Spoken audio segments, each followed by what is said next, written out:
Bago ko ginawa tong video na to, natanong ko kung bakit nga ba,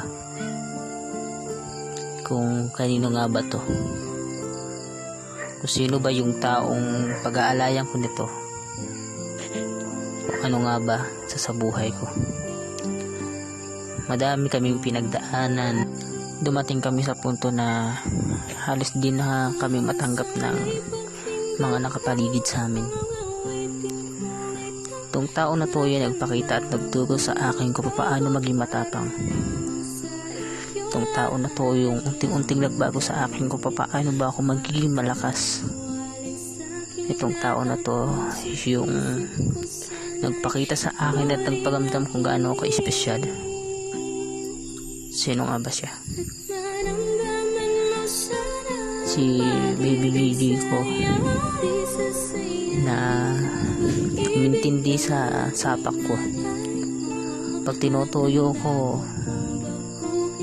pilit akong iniintindi nito. Siya yung tumanggap sa pagkatao ko. Siya yung unang-unang yumakap sa mga pagkakamali ko.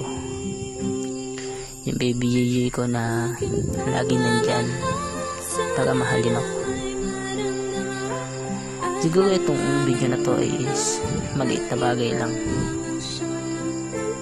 pero ito yung ginawa akong pagkakataon at paraan para maparamdam ko sa iyo kung gaano ko mahal at kung gaano ko nagpapasalamat sa iyo dahil dumating ka sa buhay ko. Yung may mensahe ka na pagkahaba-haba, mawala lang yung lungkot ko, ginagawa mo ang lahat. Makita mo lang na masaya ko, kala mo kompleto na talaga yung buong araw mo. Magkaiba tayo ng oras, so magkaiba tayo. May mga tanong nga dati na kung magtatagal ba tayo, yun yung tanong na lagi mong sinasabi sa akin. Noong una, oo, hindi ko alam kung ano yung isasagot ko. Kasi ito yung unang pagkakataon na nagmahal ako ng malayo ang distansya sa buhay ko. Hindi ako sanay na matutulog ako ng mag-isa, yung hindi ko kasama yung taong gusto kong makasama. May mga pagkakataon na naiisip ko kung mahal mo nga ba talaga ako, kasi nga kung mahal mo ako, gagawa ka ng paraan para makita ako. Pero mali ko dun sa mindset na yon, kasi yung tunay palang pagmamahal, kahit magkalayo, ipaparamdam na mahal at special na ang tao para sa iyo. Matuto akong maghintay dahil lang sabi mo, konting tiis lang makakaya din natin lahat. Natuto kong humawak sa mga pangako na hanggang ngayon ay pilit ko pinanghahawakan. Natuto kong yung pangako na panghahawakan ko habang buhay. Ikaw yung taong nagbigay sa akin ng malaking tiwala na kahit kailan ay asahan mong hindi matisira.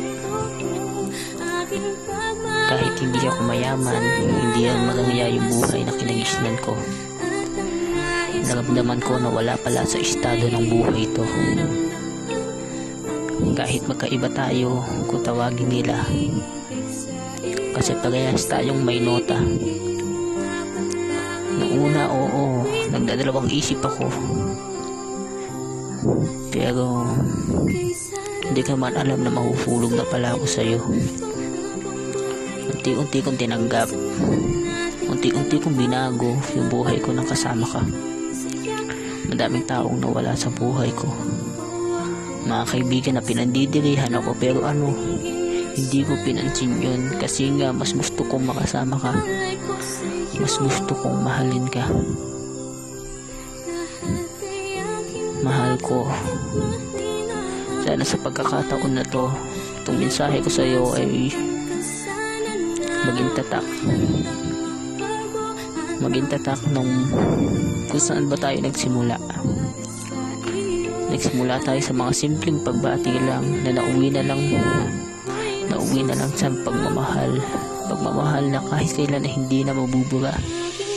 Hindi ko makakalimutan kahit sino pang tao ang dumating sa buhay ko. Papangako ko sa iyo na hindi kita ipagpapalit kahit kanino. I love you baby JJ ko.